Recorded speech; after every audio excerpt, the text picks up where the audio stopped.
Fragant présente « Il existe une solution spirituelle à tous vos problèmes » par Wayne Dyer. Choix de texte et adaptation audio, Marie-Josée Baudouin. Narration, Jean Leclerc et Claudie Tanquet. Principes fondamentaux pour résoudre vos problèmes par la spiritualité. J'ai décidé d'utiliser le mot « âme » pour désigner l'énergie invisible et impalpable qui est la source et la nourriture de la vie sur cette planète. Cette source, peu importe l'appellation que nous lui donnons, peut résoudre tous les problèmes rencontrés dans nos vies. Il existe une solution spirituelle à tous vos problèmes. Nous n'avons qu'à apprendre comment y accéder. Je vous dévoilerai dans cet ouvrage les manières d'utiliser cette force. Nous explorerons en premier lieu les 3 étapes de base nécessaires à la découverte de solutions spirituelles. Cette solution, vous la trouverez dans le monde de l'âme. La première étape pour accéder à la voie spirituelle, c'est l'acceptation et la reconnaissance. Il faut tout d'abord, c'est l'évidence même, accepter certains principes et reconnaître l'existence de certaines réalités avant de les appliquer à nos vies. Mais ces étapes vers l'illumination spirituelle sont, à vrai dire, les plus difficiles à franchir. Reconnaître l'existence d'une force invisible, d'une énergie impalpable pouvant être mise à profit pour résoudre un problème, requiert une sérieuse remise en question de plusieurs principes, acquis lors de notre éducation ou de notre mise en condition, si vous permettez que je m'exprime ainsi. Croyez-vous que seules les facultés mentales et sensorielles permettent de résoudre vos problèmes? De manière générale, le rejet de la dimension spirituelle nous amène à croire que notre savoir est une pure accumulation de données sensorielles. Patanjali décrit une autre forme de savoir, ou de pouvoir, qui ne provient ni du monde matériel et sensoriel. L'existence de ce pouvoir doit être reconnue, parce que ce pouvoir est constamment accessible. Il est nécessaire de faire le premier pas pour l'acquérir. Cette acquisition vous mènera à une libération d'énergie salvatrice. La seconde étape pour accéder à la voie spirituelle, c'est la réalisation. La réalisation procure une connaissance beaucoup plus grande que n'importe quel raisonnement intellectuel. Ceci n'est pas un exercice d'ordre intellectuel. Dans cette étape, nous allons par-delà la simple reconnaissance de l'existence d'une force spirituelle. Notre désir de réalisation provient de la force même qui crée la vie. Lorsque nous méditons sur notre idéal spirituel ou même sur notre personnalité, nous exprimons ce désir de réalisation parce que nous invoquons ainsi l'énergie pour qu'elle se manifeste et qu'elle nous devienne accessible. Cette capacité de l'âme est en nous tous. Pour résoudre vos problèmes, vous pouvez en tout temps y faire appel. En mettant en pratique la première étape, la reconnaissance des solutions spirituelles, vous atteindrez l'état de réalisation, première phase de l'expérimentation du pouvoir de l'âme. Vous prendrez conscience que toute dissonance, toute discorde ou toute maladie est imputable au reniement de l'énergie spirituelle qui est en vous. Tout cela peut donc être résolu. La troisième étape pour accéder à la voie spirituelle, c'est la vénération. Communier silencieusement avec la force supérieure permet une fusion avec elle. Cette troisième étape, le respect spirituel, est franchie rapidement par certaines personnes, tandis que d'autres y parviennent en suivant un parcours ardu. Pour communier silencieusement avec la force spirituelle et former une union avec elle, il faut ôter de votre esprit l'idée de séparation. La pratique de la communion silencieuse avec l'âme vous donnera le sentiment d'être en présence d'un partenaire sacré. Vous pouvez confier vos problèmes à cette sage entité et pénétrer dans son havre de paix. Ma définition du mot spirituel. Il est écrit dans le Bhagavad Gita, le livre sacré ancien de l'Orient. Nous naissons dans un monde de nature. Notre deuxième naissance s'opère dans un monde spirituel. Ce monde de l'âme est souvent dépeint comme distinct et séparé de notre monde physique. Selon moi, il est préférable de concevoir que le spirituel cohabite avec le physique, plutôt que de séparer ces deux dimensions de notre réalité. Les deux ne font qu'un. Le spirituel nous fait voir ce que nos sens sont incapables de mettre en évidence, comme ce vent ressenti mais invisible à l'œil. Lorsque je parle de spiritualité, il ne faut pas en faire le synonyme de religion. La spiritualité prend sa source en nous. Elle s'acquiert par la reconnaissance, la réalisation et la vénération de l'énergie qui sommeille en nous. L'éveil à la spiritualité permet de vivre à un niveau supérieur, d'être guidé vers des solutions à nos problèmes. Des attitudes spirituelles simples mais fondamentales me permettent de tendre vers cet idéal. Je les énumère ici dans un ordre d'importance tout à fait subjectif. 1. S'abandonner. Durant cet exercice d'abandon, mes pensées sont de cet ordre. Je suis impuissant devant cette situation. Je m'en remets donc à la même force qui veille sur mon corps la nuit. J'ai confiance en cette force. Elle fera circuler mon sang et oxygénera mon corps. Cette force existe. Elle est accessible. 2. Aimer. Pour obtenir accès aux solutions spirituelles, il faut transformer la fréquence dissonante de nos pensées et de nos sentiments intimes en une énergie bienfaisante, l'amour. L'abandon et l'amour doivent en effet nous apparaître comme des invitations à prendre conscience de nos pensées et de nos sentiments. Ce sont les portes d'entrée vers le monde intérieur, la demeure de la spiritualité. Fort de cette constatation, je peux accepter les manifestations de l'âme et solliciter son secours. La métaphore suivante illustre la transformation qui doit avoir lieu.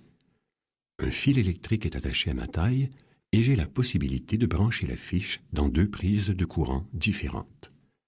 Lorsque je branche ce fil à la prise du monde matériel, je ressens de la dissonance et cet état a des répercussions bien réelles sur moi. Je suis troublé, en colère, anxieux et incapable de résoudre mon problème. Ce mauvais branchement m'entraîne à vouloir acquérir de faux pouvoirs, de faux soulagements. Cette recherche me ferme sur moi-même et rend impossible tout accès au pouvoir mystique et spirituel. Définir le pouvoir sur des bases uniquement matérielles est un bon indicateur d'une déconnexion spirituelle. Ce sentiment d'amour est la force élémentaire qui assure la cohésion de chacune des particules de notre univers. Il représente la coopération plutôt que la rivalité, la confiance plutôt que le doute.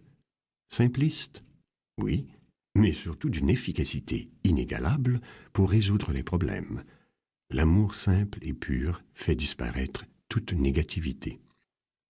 3. Embrasser l'éternel. Prendre conscience de notre nature éternelle nous permet de prendre du recul par rapport à nos problèmes.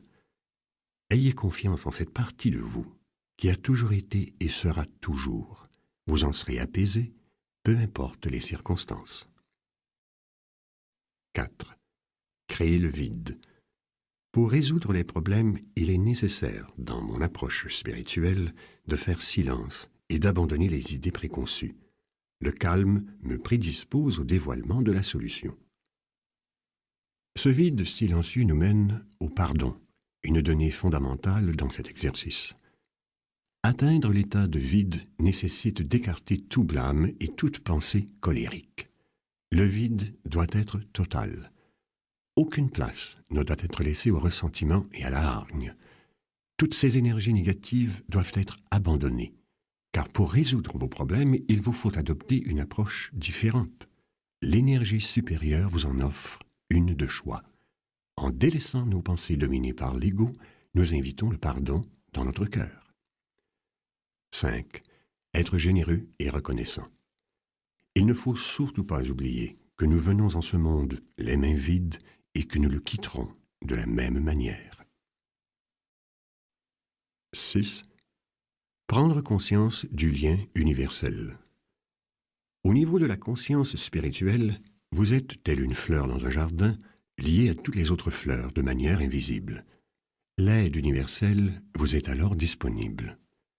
Sachez que vous êtes relié à l'humanité entière. Nous ne sommes pas seuls. Nous ne sommes pas ce que nous possédons, ce que nous faisons ou ce que les autres pensent de nous. Au sens propre, Être connecté signifie qu'à tout moment dans votre vie, vous pouvez être guidé par l'amour qui vous entoure et qui forme ce lien universel. Par lui, vous verrez le monde sous un autre jour. Les images négatives s'estomperont et les gens seront vos assistants bienveillants dans votre quête de paix. Par ce changement d'optique, la bonne personne viendra à votre rencontre ou un événement salutaire se produira. 7. Entretenir la joie. Nous pouvons remarquer certains traits communs chez les personnes qui ont atteint un haut niveau de conscience spirituelle. Elles semblent évoluer dans une félicité permanente. Voilà donc les 7 attitudes spirituelles que je vous suggère d'adopter. S'abandonner, aimer, embrasser l'Éternel, créer le vide, être généreux et reconnaissant, prendre conscience du lien universel et entretenir la joie. Vous constaterez donc que le spirituel n'est pas lié strictement à une quelconque pratique religieuse, du moins au sens que je lui accorde ici. Ma définition du mot « problème ». J'utilise le mot « problème » comme s'il était une réalité, car il a des répercussions dans votre vie. Je sais cependant qu'il n'est rien d'autre qu'une illusion. Désirez-vous vraiment savoir, hors de tout doute, que tous vos problèmes, c'est-à-dire les pires expériences, sont en vérité porteurs des meilleures semences qui donneront les plus grandes récoltes de votre vie? Nous pouvons apprendre à voir chaque crise comme une occasion, qui ne rendra pas la vie plus simple, certes, mais qui la rendra plus satisfaisante. Voir les événements comme des faits négatifs deviendra impossible, puisqu'ils renferment en vérité des leçons capitales sur la vie. Les problèmes ne sont qu'illusions. Il est important de concevoir tout problème comme une création de notre intellect. Il nous est possible de créer, en pensée, le mal, qui n'est pourtant pas dans la nature de Dieu. Notre conditionnement est si fort que nous croyons beaucoup plus souvent en nos problèmes qu'en notre capacité de le régler.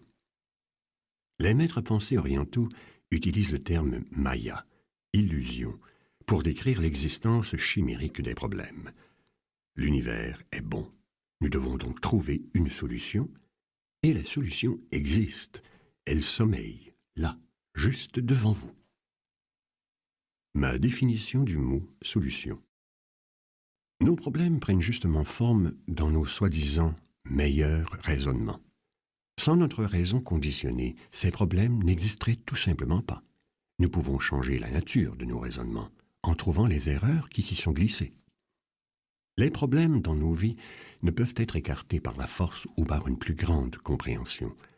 La solution réside plutôt dans la correction de l'erreur présente dans votre raisonnement, une erreur à la source du problème.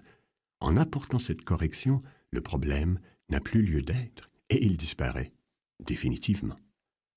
La pensée est le berceau des problèmes. Votre cœur détient la clé pour résoudre tous les problèmes de votre vie. Idée radicale. L'homme moyen qui ne sait que faire de cette vie en désirera une autre qui durera l'éternité. Anatole France. Il nous est possible d'atteindre un état de conscience où nous pouvons accomplir des miracles. La première maxime. L'ignorance réside dans la mauvaise identification. Patanjali décrit l'ignorance comme une méprise de base sur notre réelle nature. Selon ce maître ancien, lorsque nous nous identifions par notre nom, notre titre, notre corps, nos possessions, nos accomplissements ou encore notre réputation, nous refusons d'admettre notre réelle identité. Voilà sa conception de l'ignorance. Cet acte d'ignorance nous pousse à mal interpréter l'essence de la vie et par conséquent à nous appesantir sur son apparence extérieure. Lorsque le monde est vu comme une collection de matière et d'êtres individualisés, la conscience de l'absolu est impossible. Cette ignorance n'est pas l'absence du savoir. Chaque personne possède une vaste mine d'informations à sa disposition. L'objet de notre étude ici vise l'ignorance définie par une mauvaise interprétation de soi-même, une perception uniquement fondée sur le monde matériel de l'ego. Votre véritable identité réside dans l'esprit derrière votre raison, le regard derrière vos yeux et le souffle derrière votre respiration. C'est ainsi que vous trouverez les premières traces d'une solution spirituelle à tous les problèmes que vous croyez avoir. La deuxième maxime. L'esprit du véritable illuminé est serein, car il reconnaît la paix de Dieu omniprésente, même lorsqu'elle prend l'apparence de la misère et de la maladie. Cette deuxième maxime me fait penser à cet adage qui affirme que 3 difficultés majeures sont inhérentes à la vie. Offrir l'amour face à la haine, accueillir les exclus et avouer ses torts. En donnant de l'amour en retour de la haine, nous exprimons la paix présente en nous. Notre réponse est calme et charitable. Cette réaction sereine est vitale, car elle nous ouvre la voie aux solutions spirituelles. Nous ne devons pas l'oublier, les problèmes existent seulement dans notre tête, d'où leur caractère illusoire. Corrigez l'erreur et l'illusion s'évanouira. Notre conditionnement nous a menés à une identification erronée de notre nature. Corrigeons-la immédiatement. Nous ne sommes pas des êtres temporels. La troisième maxime. Le péché est inexistant. Il n'y a que des obstacles à notre union ultime avec Dieu. Le péché doit être redéfini et considéré comme un obstacle à notre développement spirituel. Le mot péché signifie rater la cible. Il est préférable de concevoir ce péché comme un obstacle à surmonter. La quatrième maxime. La personne résolue à s'abstenir du mensonge a le pouvoir d'obtenir pour elle-même et les autres le fruit de bonnes actions sans avoir à les accomplir elle-même. Règle générale, l'emploi du mot vérité implique que les propos d'une personne sont conformes aux faits mentionnés. Dans cette maxime, Patanjali donne un sens plus profond au mensonge. Il ne le définit pas par la malhonnêteté ou l'usage de propos trompeurs. Patanjali maintient qu'une personne étant devenue parfaite dans la vérité gagne vraiment le contrôle de la vérité. La cinquième maxime.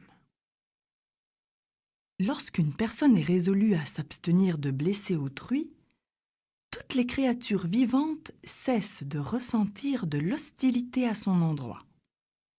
Ce conseil de Patanjali, s'abstenir de blesser autrui, ne concerne pas uniquement les actes physiques, mais englobe également les pensées dommageables pour autrui, les jugements catégoriques, la jalousie, la cupidité, etc.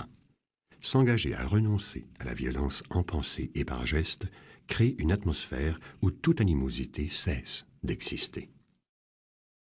Lorsque quelqu'un vous offre des insultes et que vous les refusez, elles appartiennent bien entendu encore au donneur initial. Et pourquoi voudriez-vous vous mettre en colère à propos de ce qui ne vous regarde pas? Sachez que vos soi-disant problèmes n'existeraient pas si vous adoptiez cette philosophie qui veut que toute pensée hostile ou intention nuisible soit exclue de vos vies. Les problèmes sont les illusions du monde matériel. Résumons les 5 maximes fondamentales de Patanjali. Elles nous guideront vers le changement nécessaire pour résoudre vos problèmes. N'ignorez pas votre réelle identité. La sérénité est la paix de Dieu en vous. Vous créez des obstacles, vous ne commettez aucun péché. Soyez résolus à vous abstenir du mensonge. Et enfin, soyez résolus à vous abstenir de pensées et d'actes nuisibles. Tout est énergie. Rien ne se produit sans un mouvement initial. Albert Einstein. Pour résoudre nos problèmes par la spiritualité, nous devons entièrement repenser le concept de l'énergie. Nous associons généralement l'énergie à l'endurance et à la vigueur. Nous attribuons l'enthousiasme et la vitalité aux personnes dites énergiques. Cependant, au niveau spirituel, vous devez plutôt concevoir l'énergie comme des vibrations, du mouvement.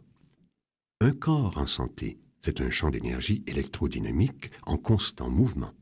Le mouvement est plus naturel que l'inertie dans l'univers. Les éléments en constante mouvance sont fondamentalement bons. Les forces qui gênent la libre circulation de l'énergie auront des effets néfastes sur les corps.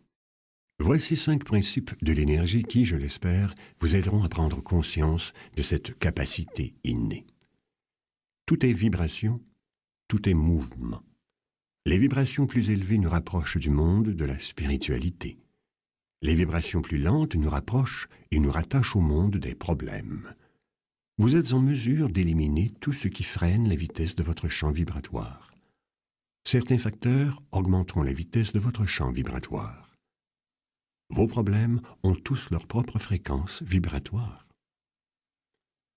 La sérénité est impossible lorsqu'on croit que la vie est une arène de combat. Votre corps devient alors un champ de bataille, si vous voyez la maladie comme une conquérante avide de destruction.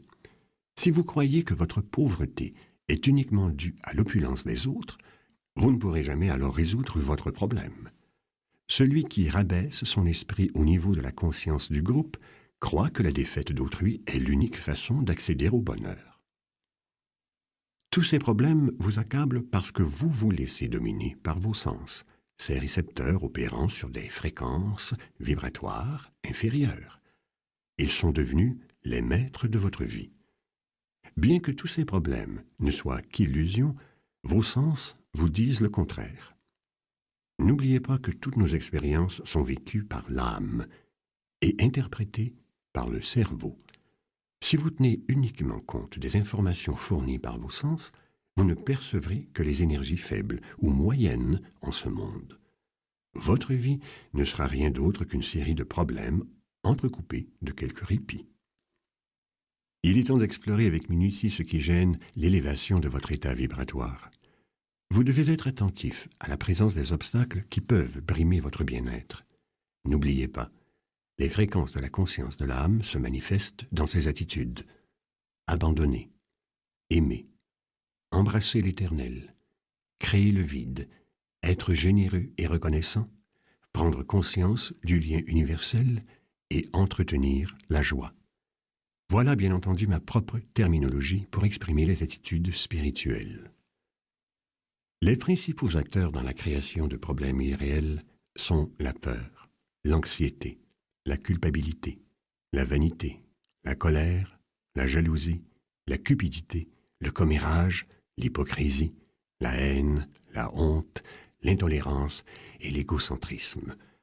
Utilisez votre énergie à bon escient, à des fins qui font honneur à votre cœur et à votre âme. C'est là une preuve de maturité spirituelle. N'ayez crainte, tous vos problèmes trouveront leur solution. Ne consacrez pas d'énergie à des choses futiles. Michel-Ange. Michel-Ange disait: ce que l'on peut attendre du monde est en grande partie puéril et illusoire. La meilleure et la plus sûre conduite est d'avoir foi en soi-même et de devenir un homme de valeur et de mérite. Commençons par étudier les bases du système énergétique qui vous permettent d'obtenir ce que vous désirez. Ayez toujours à l'esprit le principe fondamental qui doit être la ligne directrice de votre existence dans l'univers matériel. Votre vie est le miroir de vos pensées. Ces 8 petits mots peuvent transformer votre vie. Tout commence par une pensée. Votre regard sur le monde détermine ce que vous en retirerez. Ne vous leurrez pas. Toutes vos pensées sont autant d'énergie baignant dans votre environnement et déterminant les circonstances de votre vie. C'est la façon dont nous gérons notre énergie, nos priorités et notre fréquence vibratoire qui fait toute la différence. Le premier groupe, celui des gens épanouis, adopte habituellement les 4 comportements suivants. 1. Ils expriment leurs désirs. 2. Ils sont prêts à demander. 3. Ils énoncent une intention. À ce moment-ci, les gens qui réussissent commencent à prendre une responsabilité complète dans la création du monde qu'ils désirent. Et 4, ils brûlent d'un désir ardent. Ce désir prend sa source dans la passion et la volonté. C'est en alliant la volonté et la passion que nous devenons immunisés contre les forces extérieures. Les 4 ingrédients nécessaires pour résoudre les problèmes par la spiritualité sont le vœu, la demande, l'intention et la passion. Et voici une bonne nouvelle. Si vous désirez vraiment, vraiment, vraiment, vraiment quelque chose, vous l'obtiendrez. Comment éviter d'obtenir ce que vous ne désirez pas? Et pourquoi tolérons-nous ces éléments négatifs? Revoyons un instant ces 8 petits mots magiques. Votre vie est le miroir de vos pensées. Cette loi universelle s'applique à toute pensée. Lorsque vous canalisez avec passion l'énergie de vos pensées pour réaliser vos intentions, vous agissez selon les pensées et en définitive, votre vie sera à l'image de ces pensées. La source de toute action est une pensée. Voici les 4 manières les plus fréquentes dont votre énergie est utilisée pour matérialiser l'indésirable. Elles mettent en lumière les causes de la plupart des échecs quand vous voulez résoudre vos problèmes. Votre énergie sert à obtenir ce que vous ne désirez pas. Rappelez-vous constamment que vos pensées sont les premiers outils qui doivent vous mener à résoudre vos problèmes. N'oubliez pas, vos désirs, vos demandes, vos intentions et vos passions sont toutes des pensées. Si vous laissez dériver vos pensées vers ce que vous ne désirez pas, peu importe le sentiment négatif que ces pensées vous inspirent, vous suivrez cette voie et l'indésirable se matérialisera dans votre vie. Et voici comment mettre un terme à cette vieille habitude négative. Dès qu'une de vos pensées est négative, peu importe la gravité du sujet, il faut la détruire, car elle finirait par se concrétiser. Arrêtez-vous immédiatement et demandez-vous « Qu'est-ce que je veux vraiment ?» Transformez alors cette pensée en une intention. Lentement, mais sûrement, votre énergie sera renforcée par cette nouvelle intention. Et vous ferez vôtre cette réalité. D'autres démarches doivent être faites alors. Vous devez gravir les échelons de l'échelle, passer du vœu à la demande, puis à l'intention, pour finalement atteindre la passion. L'intention qui nourrira vos pensées avec passion ne pourra que devenir votre réalité. Le secret de la réussite consiste à ne pas oublier ceci. En premier lieu, réprimez les paroles négatives sur votre réalité ou votre avenir. En second lieu, examinez les pensées qui expriment vos craintes. Et finalement, formulez une intention reflétant vos désirs.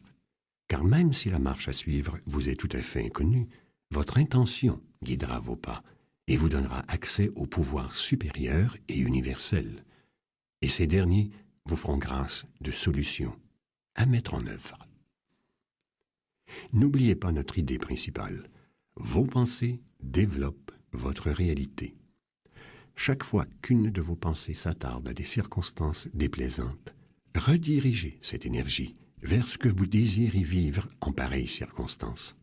Ensuite, faites appel à l'énergie spirituelle supérieure. Visualisez la réalisation de votre intention. Si vous vous accrochez à cette image de réalisation positive, vous agirez en accord avec cette énergie. Cette bonne utilisation de l'énergie vous mènera à une grande vérité, qui sera une de vos plus grandes forces. L'univers est une source illimitée d'abondance. Que vous vous rendiez à cette source d'énergie munie d'un dé à coudre ou d'un seau, cet océan infini vous donnera ce que vous demandez. Si votre foi est assez grande, vous pourrez en retirer des seaux et revenir autant de fois qu'il vous plaira. Cette manne vous est offerte. Comme nous sommes le miroir de nos pensées quotidiennes, nous devons travailler à changer ces pensées. La plus grande force du corps humain est sa propension naturelle à se guérir lui-même. Mais cette force ne peut être dissociée de la foi. Tout commence par la pensée. Cette constatation s'applique particulièrement au corps. Il manifeste la maladie pour vous. La santé n'est pas un état à atteindre. Vous en jouissez déjà. Ne nuisez pas à cet acquis par vos pensées. Veuillez noter que cela s'applique également à tous les domaines de votre vie. En délaissant les énergies négatives, vous mettez un terme, de manière quasi immédiate, aux problèmes dans votre vie. Et je vous demande ici d'adopter une nouvelle vision. Cet éveil, si brillamment cerné par James Allen, les rêves sont les semences de nos réalités. Appropriez-vous cette splendide vision de l'âme et vous ne laisserez plus jamais les tracas envahir vos pensées. Votre énergie se concentre sur des faits qui vous semblent immuables. Il faut ici encore se tourner vers nos 8 précieux mots. Votre vie est le miroir de vos pensées. Quelle force vous a enfermé dans cette démarche destructrice où vous utilisez votre énergie pour créer des problèmes et des états indésirables? Ce comportement néfaste s'explique par 2 facteurs, la grande illusion et votre histoire personnelle. La grande illusion vous pousse à revenir sur votre passé et à concentrer votre énergie sur ce qui l'enferme. Votre passé ne doit pas commander la marche à suivre. Votre histoire personnelle. Le second facteur qui nous pousse à avoir de fausses perceptions de nos problèmes réside dans une attitude complaisante face au drame du passé.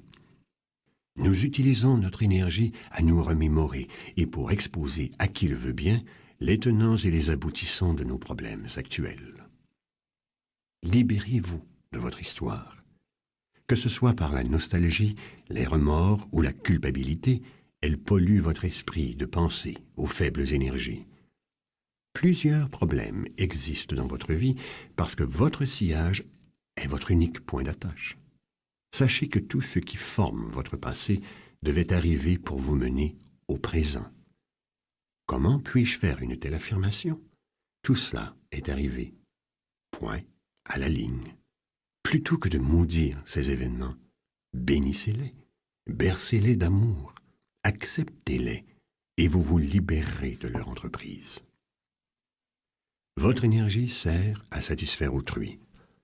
Beaucoup de gens en ce monde ne manqueront pas de vous faire part de leurs attentes. Ils exigent une certaine manière de penser. Ils attendent certains sentiments, certains comportements. Ces ingérences néfastes peuvent représenter un problème considérable. N'oubliez pas cependant que votre vie est le miroir de vos pensées. Je vous suggère de ne pas considérer les opinions d'autrui comme des atteintes à votre intégrité. Rappelez-vous, vous ne devez pas consacrer d'énergie aux exigences d'autrui si elles ne concordent pas avec vos projets de création. Sauf si vous répondez par l'énergie supérieure de la gentillesse, de la compréhension et de l'amour. Ne pas prendre sa vie trop au sérieux est un bon conseil, mais arrêter de considérer les attentes formulées par autrui comme des attaques personnelles est la meilleure manière de ne plus gaspiller d'énergie avec les désirs des autres à votre endroit. N'oubliez pas, vous obtiendrez ce que vous désirez réellement ou vous obtiendrez ce que vous ne désirez vraiment pas. Le choix vous incombe. Prévenir la contamination de votre champ énergétique. À certains moments, toujours imprévus, je deviens heureux. Je regarde les étrangers à mes côtés comme si toute ma vie je les avais connus. Tout m'emplit d'affection. 1 heure peut passer avant que ce sentiment ne me quitte, mais peu après, je semble comprendre que cette joie m'a envahi au moment où j'ai abandonné ma haine. William Butler Yeats. Quand une personne inconnue franchit les frontières de votre corps éthéré et vous adresse la parole, une impression immédiate de transgression vous envahit. Votre réaction en sera instinctivement une de recul, pour créer une distance de sûreté entre vous et votre interlocuteur. Si une personne demeure dans votre champ corporel pour une période prolongée, elle aura nécessairement un impact sur votre être tout entier. Cet impact sera négatif si l'énergie à l'œuvre est inférieure et positif si elle possède une résonance supérieure à la vôtre. Vous évoluez dans 3 champs énergétiques où que vous alliez. Le modèle vibratoire de ce champ énergétique représente votre champ environnemental élargi. Quand les pensées et les sentiments d'autrui affectent le champ énergétique de l'âme, 2 effets sont envisageables.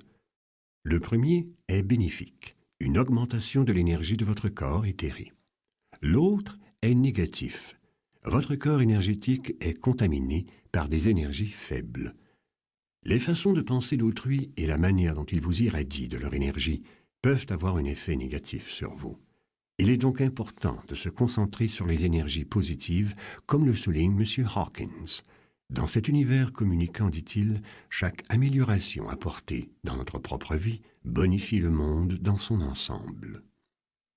Nettoyez vos champs énergétiques. Vos champs énergétiques sont invisibles, mais ils sont constitués d'électricité. Votre corps, la nourriture que vous ingérez, l'eau que vous buvez et tout ce qui existe dans l'univers possède un plan directeur renfermant la matrice originelle de votre énergie.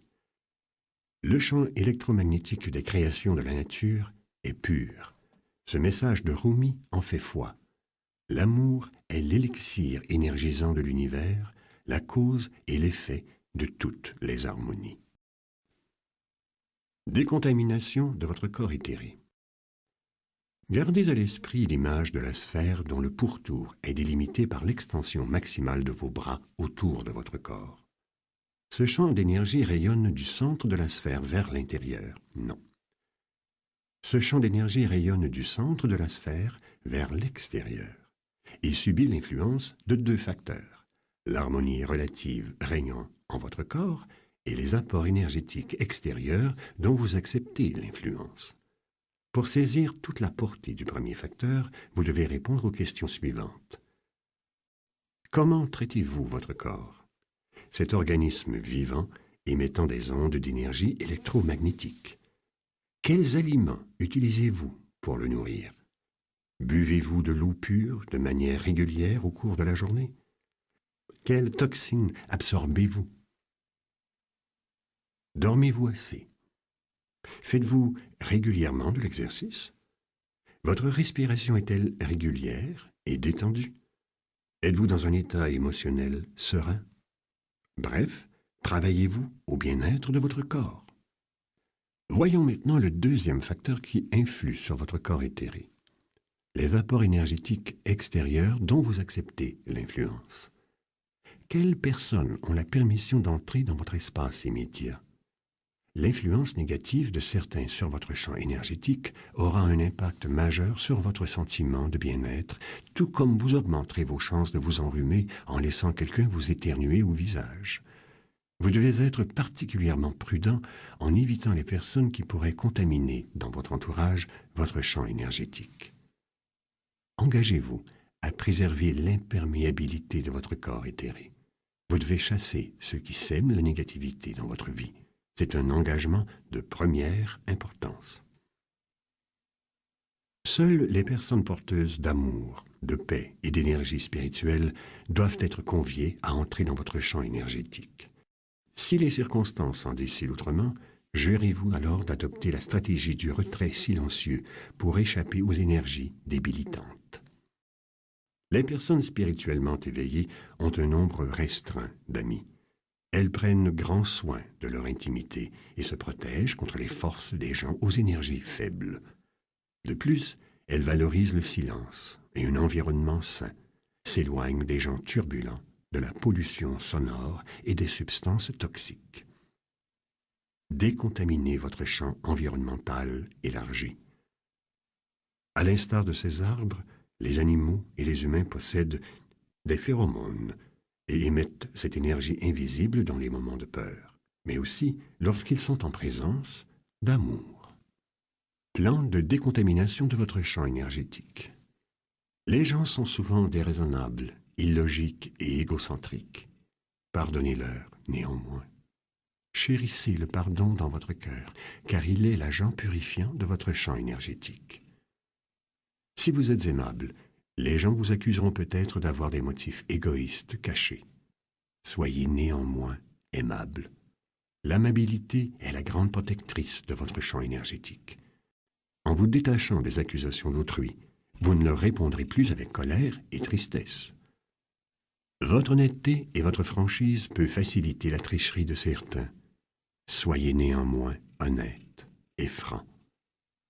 Ce que toute une vie a demandé à construire peut être détruit du jour au lendemain. Réalisez-vous, néanmoins.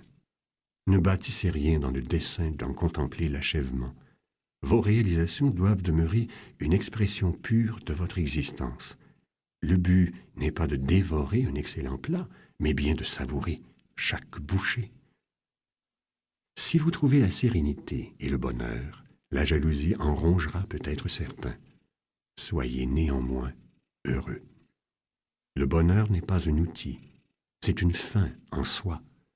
Si vous fondez votre existence sur les réactions des autres, vous déléguez votre bonheur à ces personnes. Le bonheur, c'est un travail intérieur. Rien ni personne ne vous l'apportera. Vous l'apporterez en revanche à tous ceux et aux événements de votre vie.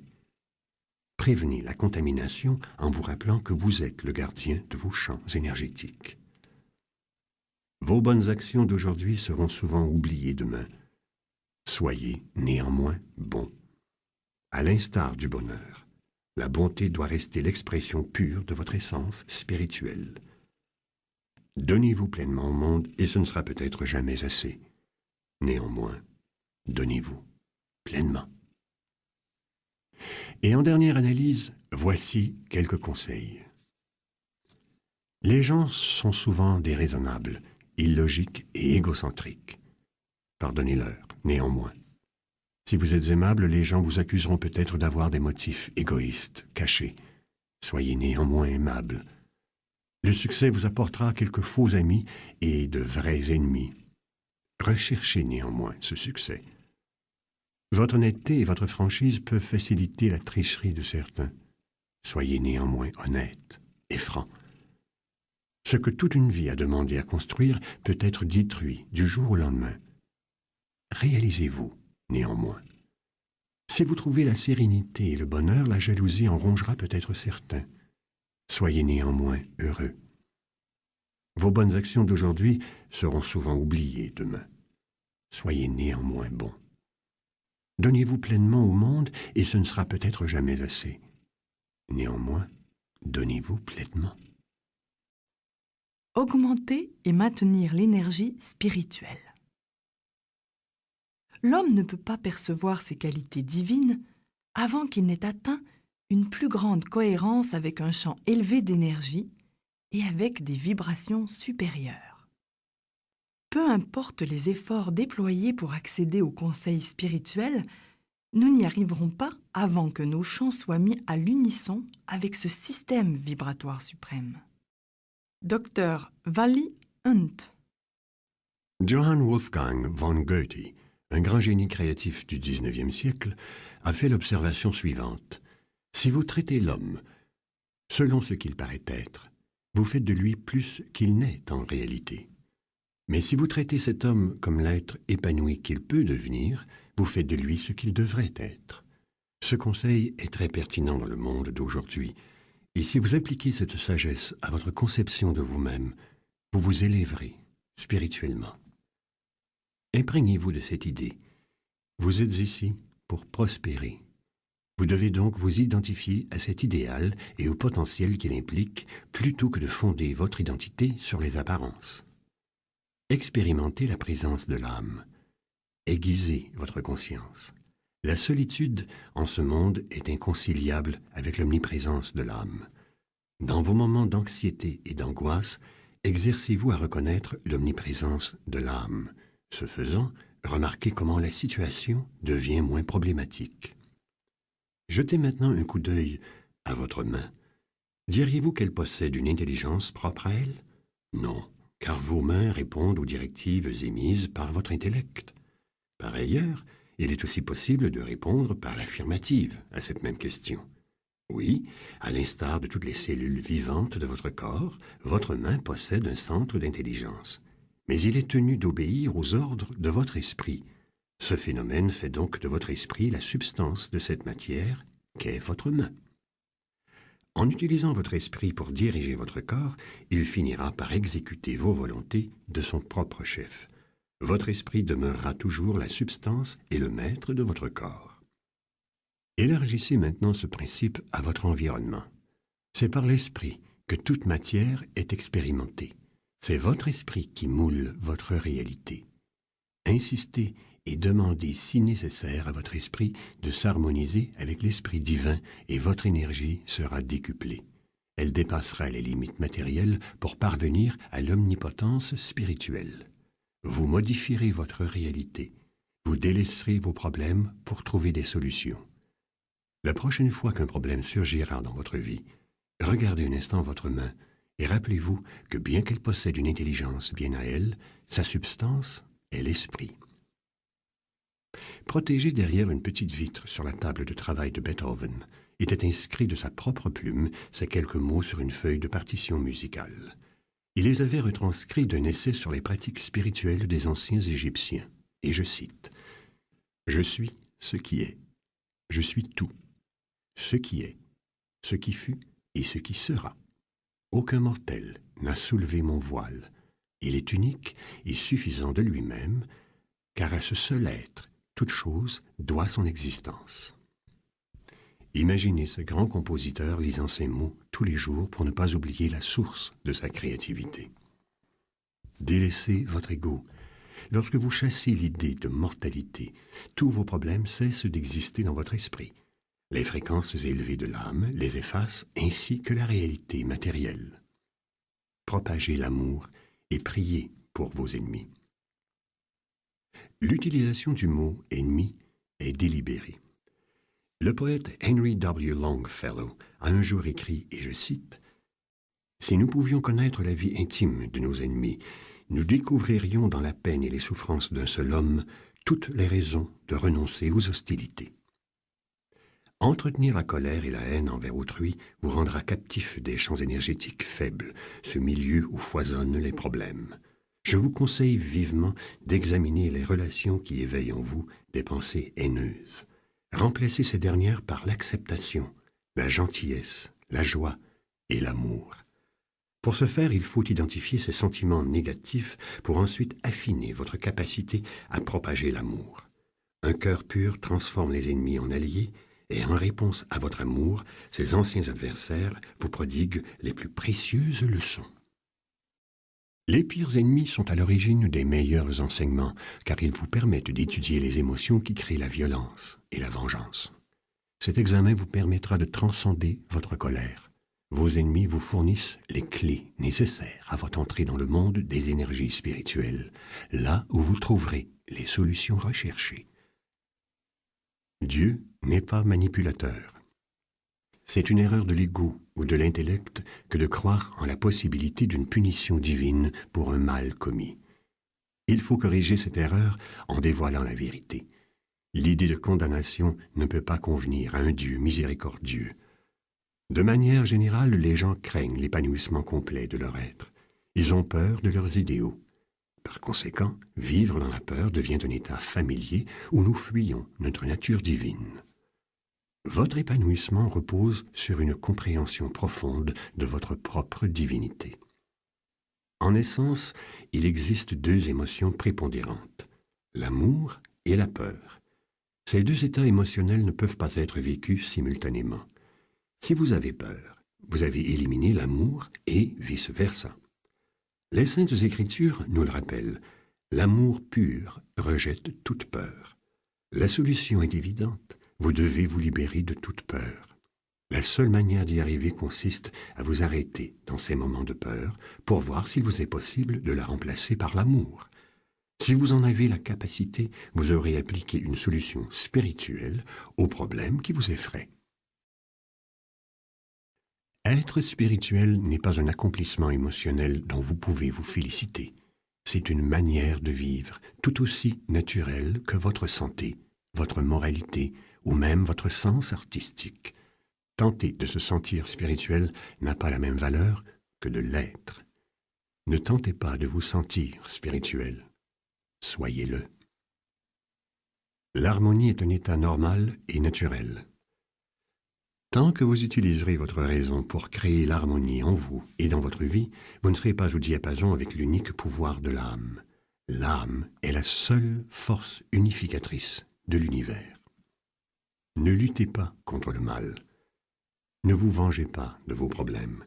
Il est impératif de ne pas donner force de loi, en pensée ou en acte, à l'existence de problèmes dans votre vie. Apportez la conscience de l'âme en présence des problèmes et la lumière bannira les ténèbres. En vous engageant dans un combat, vous vous rabaissez aux énergies inférieures. Vous devenez, de ce fait, l'allié des forces qui sont à l'origine de vos problèmes. Cela s'applique également à votre côté obscur. Se battre contre vos démons ou rager contre vos erreurs équivaut à octroyer au mal un pouvoir qui n'existe pas par ailleurs. Il n'existe qu'un pouvoir, ne l'oubliez jamais, celui du bien. C'est ce pouvoir qui vous libérera de la culpabilité face à vos sombres agissements.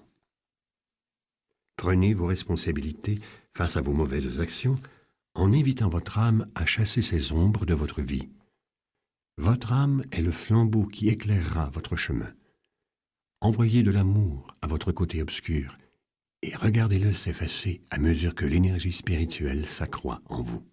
Ne le combattez surtout pas, car cela perpétuerait l'illusion que ce mal a un réel pouvoir. Ne sombrez pas dans des jugements catégoriques.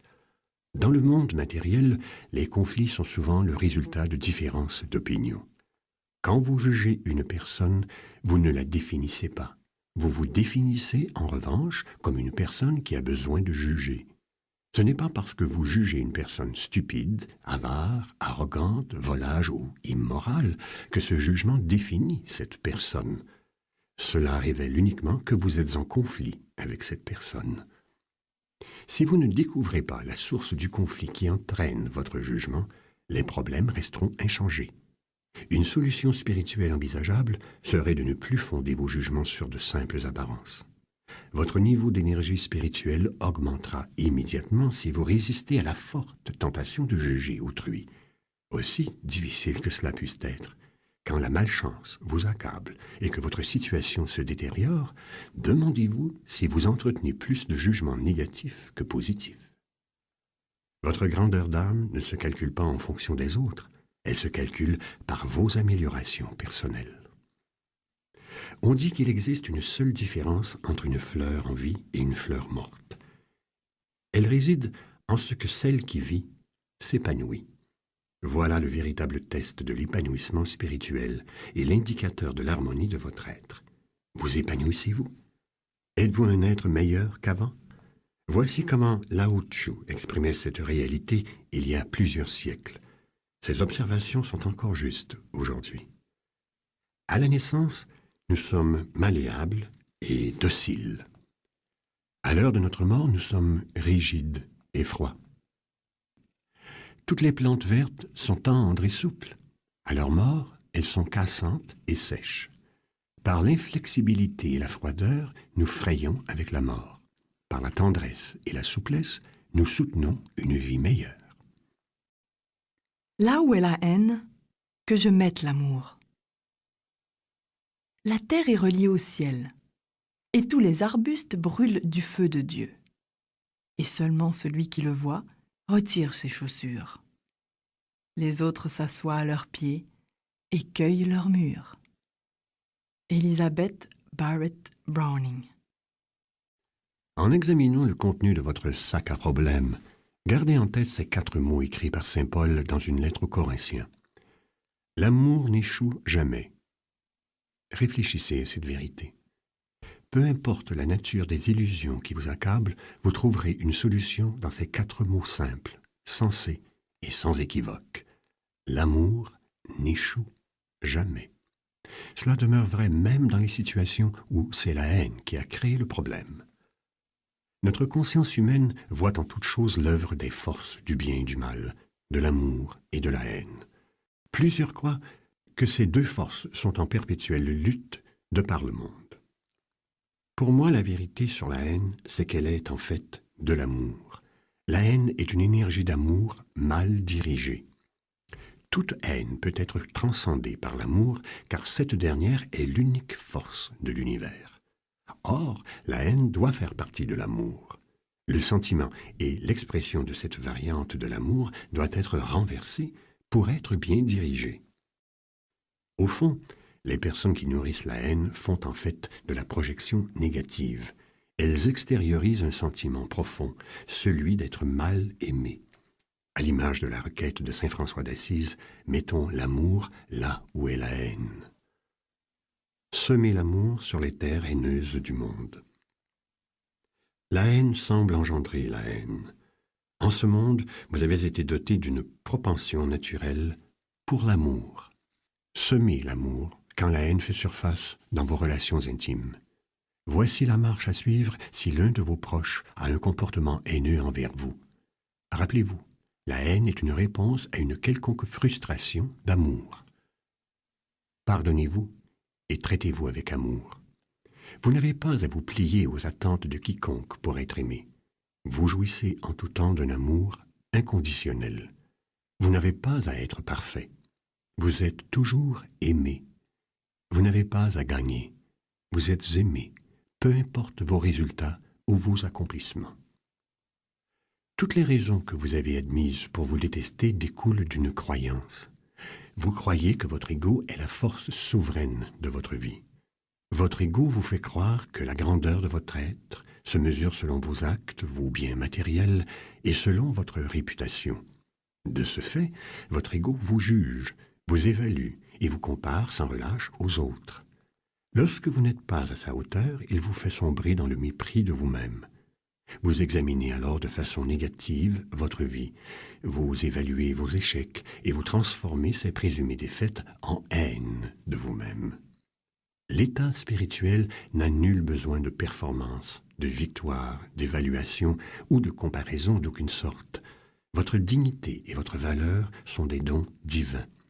Cette vérité doit être admise lorsque la haine de vous-même vous accapare. Pardonnez-vous, et l'amour emplira votre champ énergétique. Et cet amour vous donnera les outils pour résoudre de manière spirituelle le problème du mépris de vous-même. Là où les blessures abondent, que je mette le pardon. Le monde n'a pas besoin de nouvelles religions, ni d'une nouvelle conception philosophique. Il a besoin d'une cure de régénération, d'une guérison morale. Le monde a besoin de gens qui, parce qu'ils se sont voués à Dieu, sont en harmonie complète avec l'âme et qui peuvent devenir les instruments d'une telle guérison. Cette guérison est nécessaire à la survie des valeurs de l'humanité. Joel Goldsmith. Refusez de voir ces handicaps de la chair comme des problèmes, et si vous acceptez d'apprendre que ces handicaps sans culpabilité, sans colère et sans remords, vous inviterez les énergies supérieures à guider votre vie. En d'autres mots, votre condition physique ne décidera pas de votre cheminement. Vous êtes conscient d'une certaine manière que votre corps, avec ses qualités et ses tares, est le véhicule physique pour cette incarnation de l'être spirituel que vous êtes. Ce corps n'est pas vous, et vous n'êtes pas ce corps. Lorsque j'atteste qu'il existe une solution spirituelle à tous les problèmes, cette affirmation n'exclut pas nos problèmes de santé. Bien que je ne discrédite aucunement la compétence des différents corps médicaux, je soutiens malgré tout que la médication et la thérapie ne sont pas à l'origine de la guérison. Tous les médecins vous le diront, le corps possède un pouvoir stupéfiant d'auto-guérison.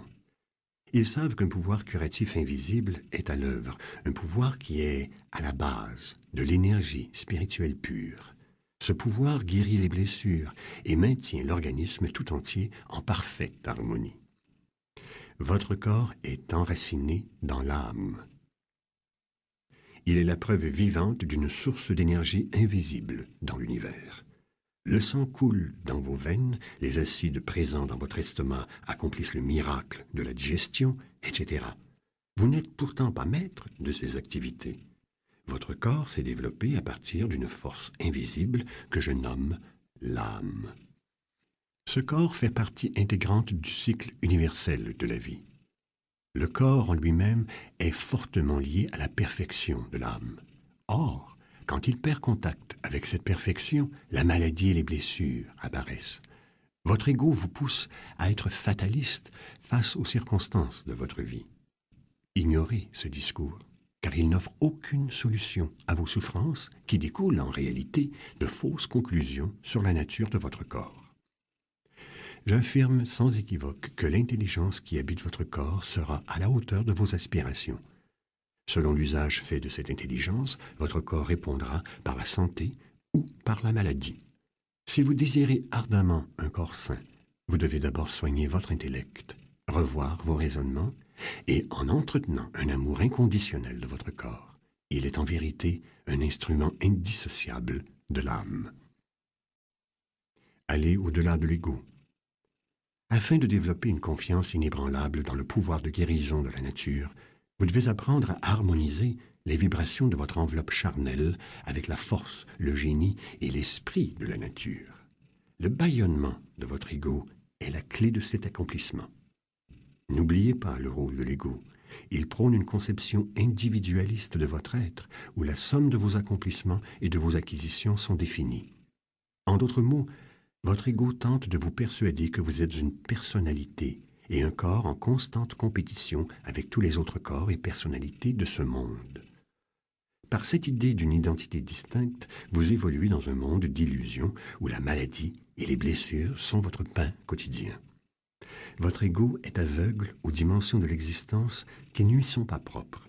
Il vous pousse donc souvent à la colère, à éprouver un sentiment de solitude, de frustration et de peur. Il s'évertue dans un éternel cercle vicieux à confirmer la piètre valeur qu'il attribue à la vie. Les pensées qu'il prône, caractérisées par le mépris de soi, les raisonnements tronqués et la peur, les raisonnements de l'ego, sont erronés. Il n'existe qu'un pouvoir. Il est omniprésent. Vous êtes son éternel hôte. Votre ego est cette partie de vous qui donne à une illusion de la crédibilité. Vous devez transcender votre ego pour que la vérité sur la guérison vous soit dévoilée. Délaisser l'ego sera fort simple si vous concentrez votre attention sur le seul vrai pouvoir, sur cette force qui unifie et préserve l'harmonie dans la nature. Les pensées qui justifient la maladie ou qui expriment la crainte d'une blessure éventuelle doivent être repoussées. Oubliez le concept d'incurabilité. Voici le principe le plus fondamental de l'univers physique.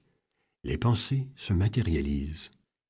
La pensée est à l'origine de toute création matérielle en ce monde. En pensant qu'un certain événement ou phénomène est impossible, vous renforcez en pensée l'improbabilité qu'il survienne.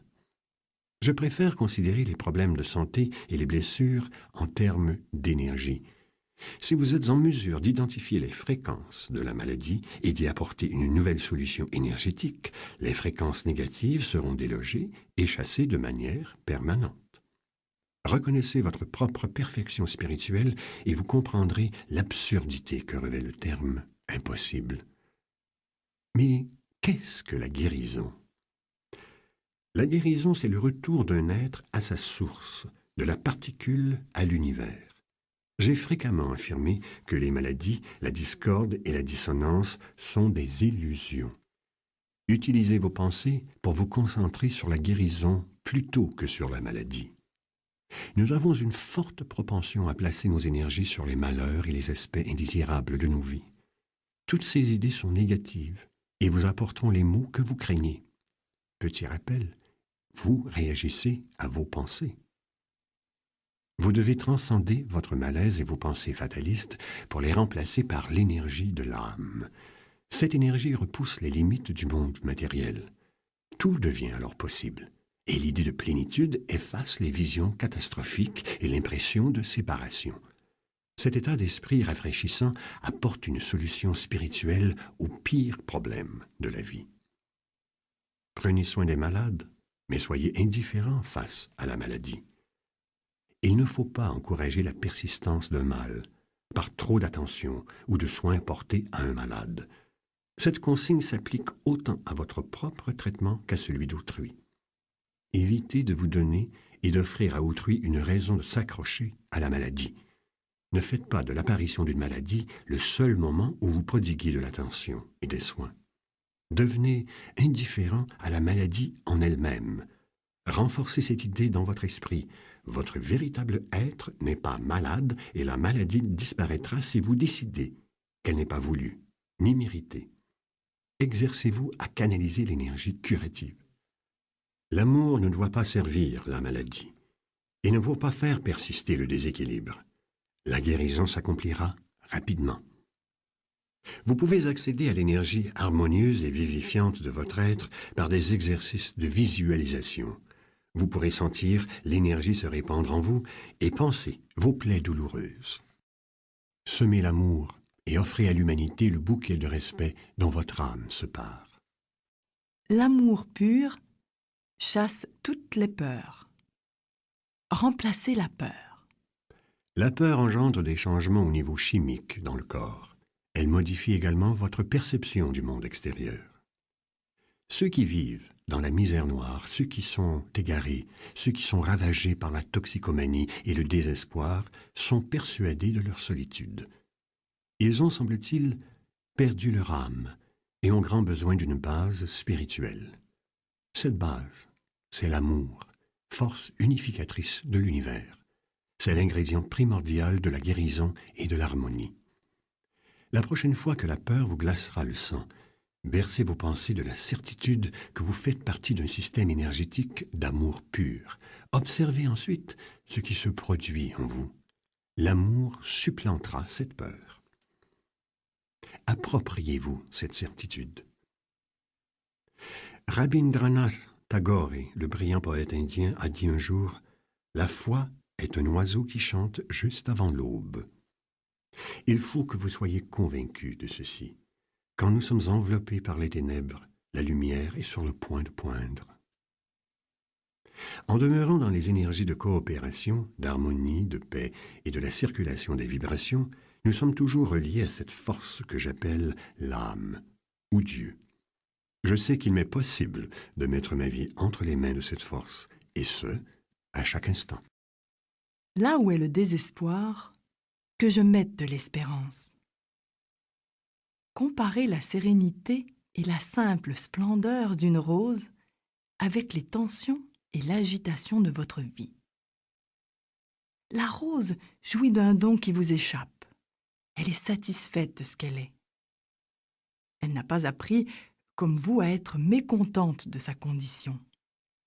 Elle n'entretient donc pas la plus minime envie de métamorphose. Voilà pourquoi elle possède cette grâce naturelle et reste étrangère au conflit. En somme, cette qualité partagée par la nature, les bambins et les maîtres spirituels. Anthony Di Mello. Qu'est-ce que l'espérance si ce n'est un sentiment optimiste, une pensée qui prône l'amélioration, une lumière au bout du tunnel, une manière de surmonter les obstacles de la vie? Le désespoir est créé par un processus mental où nous qualifions les événements de manière négative. L'espoir et le désespoir ne peuvent pas exister simultanément. L'un annule l'autre. En y pensant bien, l'espoir n'est, lui aussi, rien d'autre qu'une pensée ou une disposition d'esprit. Mettez un terme à la dépression par l'espoir. La dépression est un phénomène des temps modernes. Du moins, elle est beaucoup plus répandue que par le passé et elle n'est plus aussi un sujet tabou. Pourtant, la dépression en elle-même n'existe pas. Vous ne pouvez pas rapporter à la maison un échantillon de la dépression pour analyse et vous en débarrasser par la suite. La dépression est un terme abstrait pour exposer la réalité des personnes qui développent des idées débilitantes, des pensées de déprime. Certains professionnels de la santé affirment que les causes de la dépression sont psychologiques. D'autres prétendent qu'il s'agit d'un déséquilibre chimique du corps. Mais une chose est certaine, dans notre monde occidental industrialisé, nous croyons que la dépression est un problème bien réel. Dans un ouvrage classique, La méditation dynamique, Osho expose son point de vue, et je cite « Le problème de la dépression est inexistant dans les pays sous-développés. Les gens gardent espoir lorsqu'ils vivent dans des nations touchées par la pauvreté. C'est une maladie qui atteint les gens qui ont tout ce qu'ils pourraient souhaiter. Ils ont atteint leur but. Et cet accomplissement, cette fin, est la cause de la dépression. Mais il y a de l'espoir parce que ces sociétés vivront bientôt des jours de disette. Ces individus devront à nouveau se battre pour le bonheur. Quand l'emphase est mise sur l'énergie spirituelle de l'amour, de la paix, de la joie, de la célébration et de la bonté, vous ne pouvez pas souffrir d'une dépression débilitante. Renier l'esprit pour convoiter l'argent dans l'idée erronée qu'il peut satisfaire tous vos désirs vous mènera à la découverte qu'il ne pourra jamais combler votre plus profond besoin. Cependant, la première question qui aurait dû être posée est la suivante. Pourquoi le corps et les idées de ces individus sont-ils déséquilibrés? La dépression, tout comme le stress, est engendrée par la nature des pensées et l'attitude de chacun. Se pourrait-il que l'ingrédient crucial qui représente une solution spirituelle au problème majeur de la dépression soit l'espoir? Notre société occidentale contemporaine croit être gangrénée par la dépression, alors que ce mal est en fait engendré par une recherche infructueuse, car mal entreprise, du sacré en chacun de nous. De plus, n'oublions pas que nos indicateurs de succès matériel nous dépouillent de notre habileté à vivre sur le plan spirituel. C'est en bannissant ces indicateurs que le désespoir sera chassé pour de bon et que la dépression sera guérie. Prenez goût au détachement. Un amour qui vous enchaîne à l'être aimé engendre le désespoir car vous y concevez l'autre comme la source de votre contentement et de votre joie. Anthony de Mello émet deux affirmations extrêmement fortes dans The Way to Love qui nous aideront à vivre l'amour sans lien de dépendance. Je ne suis aucunement attaché à toi. Je me berce d'illusions en croyant que je serai malheureux sans toi. Je te laisse la liberté d'être toi-même dans tes pensées et dans tes goûts. Suis tes penchants naturels et comporte-toi comme il te plaira. Si vous adoptez ces deux attitudes, votre amour deviendra inconditionnel au même titre que l'on apprécie un arc-en-ciel ou un concert pour ce qu'ils sont. Vous vous libérerez de vos attaches et la sérénité sera rétablie dans votre vie. Renforcez votre espérance et non votre désespoir. Ne soyez pas le cultivateur du désespoir en éprouvant de la sympathie pour ceux qui se sentent abattus. Agissez comme si votre désespoir avait déjà quitté votre cœur. Créez une image mentale où vous dépeignez votre vision d'une issue heureuse à votre situation. Le désespoir n'est qu'une image dans votre tête. En vérité, nous sommes à la hauteur de ce que nous pensons pour nous-mêmes et de nous-mêmes. Choisir de voir un problème disparaître équivaut en fait à remplacer le désespoir par l'espérance. Maîtrisez l'art de l'éternel optimiste. Soyez persistant. Agissez comme si l'échec était impossible. J'adore cette citation de Louis Pasteur, et je cite « Laissez-moi vous dévoiler le secret de ma réussite. Ma force repose en ma seule ténacité. » Soyez ce pitbull qui s'accroche à un os appelé espoir. Maintenez une prise énergique sur cet os sans prendre en compte les obstacles rencontrés et ces soi-disant échecs qui vous ont couvert de désespoir par le passé. Dès qu'une pensée de détresse refait surface, puisez votre énergie dans votre opiniâtreté à améliorer votre situation. Ressassez cette vieille maxime dans vos pensées. Rien ne se soustrait au cycle des transformations. Et surtout, refusez l'abandon. Vous avez certainement entendu Winston Churchill scander cet appel à la solidarité de ses compatriotes pour qu'ils défendent l'honneur et la liberté dans un brouillard opaque de désespoir. Et je cite « Ne vous avouez jamais vaincu, jamais, jamais, jamais, au grand jamais. Dans les grandes luttes comme dans les petites, importantes ou modestes, ne renoncez jamais et laissez-vous guider par des convictions fondées sur l'honneur et le bon sens. » Là où sont les ténèbres, que je mette la lumière. Rien n'est si souillé que la lumière ne puisse lui rendre sa beauté. Ralph Waldo Emerson. Comme Emerson le suggère, l'intensité de votre lumière peut rendre à toute chose sa beauté première. Bannir l'obscurité, c'est apporter une solution spirituelle à vos problèmes, puisque l'obscurité symbolise notre incapacité à saisir l'essence de l'existence. D'ailleurs, les vers bien connus de John Keats célèbrent cette vérité. Et je cite « Belle est la vérité, véridique est la beauté. » Rappelez-vous que tout est énergie. La création est en perpétuel mouvement. Si vous pensez lumière, vous apporterez à tout problème une clarté qui fera fondre vos difficultés. L'obscurité cache, la lumière révèle. Voici quelques suggestions pour illuminer les ténèbres. Appréciez la beauté qui vous entoure. Prenez la résolution de voir la beauté qui colore chacune de vos journées. Répandez une lumière blanche et entourez-en ceux qui vous sont chers. Concentrez-vous sur la lumière et ce que vous voulez. Entraînez-vous à voir la lumière qui est en vous. Lorsque l'obscurité menace et les pensées morbides se manifestent, il est impératif que vous vous leviez et allez chercher la lumière. Soyez pur dans tous les aspects de votre vie. Dans votre guerre à l'obscurité, répétez-vous cette citation.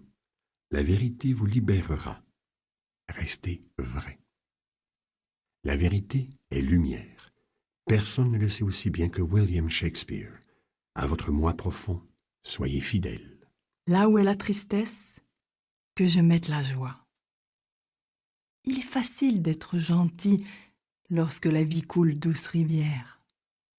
Mais l'homme de substance est celui qui sourit lorsque tout va de travers. Ella Wheeler Wilcox. La tristesse est une habitude qui se forme petit à petit lorsque vous consacrez votre vie à combler vos prétendues lacunes. J'apprécie grandement les écrits de Anthony de Mello, en particulier cette remarque très exacte, et je cite, « Une seule raison explique pourquoi vous n'êtes pas béat de bonheur en ce moment même. Vous êtes concentré sur ce que vous n'avez pas. » La tristesse découle d'une vision du monde qui se fonde sur le manque. Manque d'argent, manque d'amour, manque d'amis, manque de temps libre. La liste est sans fin. Le bonheur a sa source profonde dans cette réjouissance, cette célébration de ce que vous avez, ce que vous êtes, ce que vous pouvez devenir. Cultivez la joie. Le bonheur accélère l'illusion du temps. La source de ce rayonnement est la prise de conscience des bienfaits de la vie. Soyez joyeux, et votre joie chassera l'énergie lente de la tristesse partout où vous irez. Connaître le but que vous vous fixez, c'est faire un grand pas vers la joie. Avoir un but, c'est avoir une carte montrant le plus court chemin vers les fréquences spirituelles supérieures. Atteindre cet état de béatitude dépend entièrement de vos pensées. N'ayez aucune inquiétude sur la perception que les autres ont de vous. Détachez-vous aussi des résultats de vos actions, ce que vous gagnerez en les réalisant pour vous consacrer entièrement à leur réalisation, simple et complète. Refusez de rechercher le bonheur, mais au contraire, apportez-le à tout ce que vous faites. La vérité nue est que la joie se trouve lorsque vous arrêtez de la chercher et lorsque vous réalisez qu'elle réside en fait au plus profond de vous-même. Voici ce que John Templeton suggère dans son merveilleux livre « Les lois de l'existence à travers le monde ». Il existe 3 mots presque magiques pour propulser votre attitude vers son état le plus positif. Soyez suprêmement heureux. Lorsque vous permettez à ce bonheur suprême de vous envahir, sans tenir compte des circonstances extérieures, tout votre corps s'en trouve transformé. Vos pensées, votre expression, votre santé, votre attitude, tout en vous change pour le mieux. En 2 mots, soyez suprêmement heureux.